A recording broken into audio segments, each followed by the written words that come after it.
भारतीय संविधान का अनुच्छेद 15 आर्टिकल 15 मौलिक अधिकारों का हिस्सा है। सरल शब्दों में यह अनुच्छेद भेदभाव के विरुद्ध अधिकार सुनिश्चित करता है।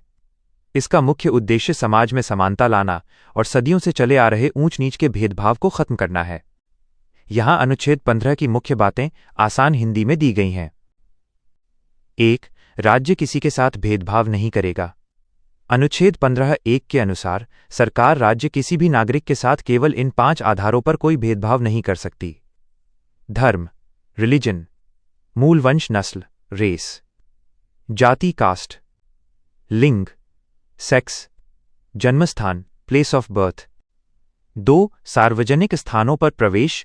अनुच्छेद 15(2) यह सुनिश्चित करता है कि किसी भी नागरिक को ऊपर बताए गए आधारों पर निम्नलिखित जगहों पर जाने या इस्तेमाल करने से नहीं रोका जाएगा: दुकानें, सार्वजनिक रेस्तरां, होटल और सार्वजनिक मनोरंजन के स्थान जैसे सिनेमा हॉल, सरकारी या सार्वजनिक धन से बने कुएं, तालाब, स्नानघाट, सड़कें और रिसॉर्ट। 3. विशेष प्रावधान, अपवाद। संविधान ने कुछ खास वर्गों को आगे बढ़ाने के लिए सरकार को सकारात्मक भेदभाव, पॉजिटिव डिस्क्रिमिनेशन करने की शक्ति दी है। इसे भेदभाव नहीं बल्कि सशक्तिकरण माना जाता है। महिलाएं और बच्चे। सरकार महिलाओं और बच्चों के लिए विशेष नियम बना सकती है, जैसे पंचायतों में महिलाओं के लिए आरक्षण या बच्चों के लिए मुफ्त शिक्षा।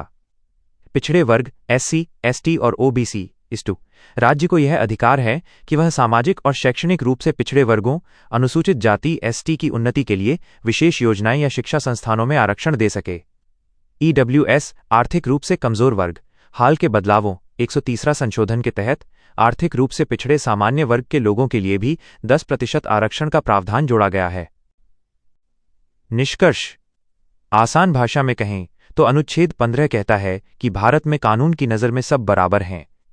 सरकार किसी को उसकी जाति या धर्म के आधार पर नीचा नहीं दिखा सकती, लेकिन जो वर्ग पीछे छूट गए हैं उन्हें आगे लाने के लिए विशेष मदद, जैसे आरक्षण, जरूर दे सकती है। क्या आप अनुच्छेद 15 के किसी विशेष भाग, जैसे आरक्षण या हालिया संशोधनों के बारे में विस्तार से जानना चाहते हैं?